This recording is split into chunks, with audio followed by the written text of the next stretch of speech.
Good morning, good morning. Nandito kami ngayon sa Pagbilao, sa kalsada. Kakatapos lang din namin mag-breakfast. Diretso na kami sa Karamuan. Maghahanap kami ng beach camping doon. Oras natin ngayon 6:58 ng umaga. And nakaka 106 km na rin tayo doon. Yung gastos pala namin sa breakfast nasa 360. Medyo mahal yung karinderya ng kainan namin. Sa bagay, 4 na po tayo naman din yan.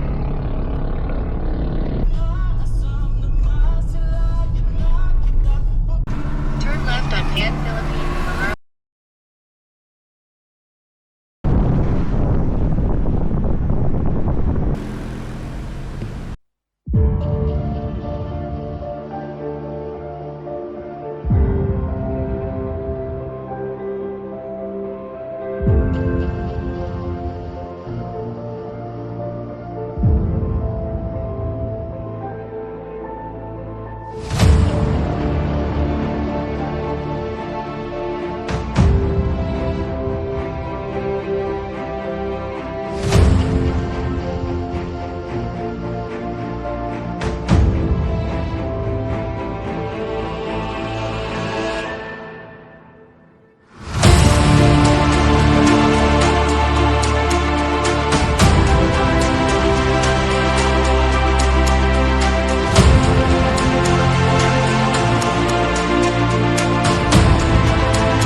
Pakarga na tayo kasi 2 bar na lang. Tingnan natin kung magkano. Kuya, malayo pa Bicol dito? Malayo pa siya. Mga ilang kilometro ba? Hindi ko lang po kabisado kasi malawak din ang Bicol.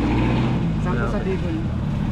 Ano kayo, punta kaming Karamuan? Ano ba yung Bisaya? Hindi, Bicol pa rin. Bicol pa rin. Oo, Camarines Sur. Camarines Sur. Oo. So inaabot ng gas natin.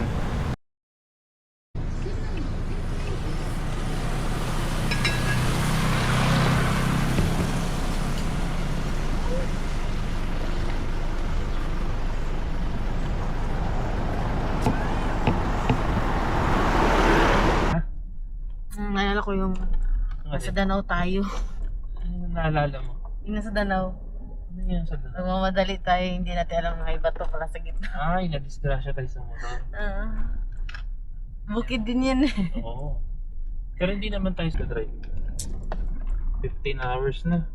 So wala na stress. 6:25 na eh. Parang nasa tuktok na tayo.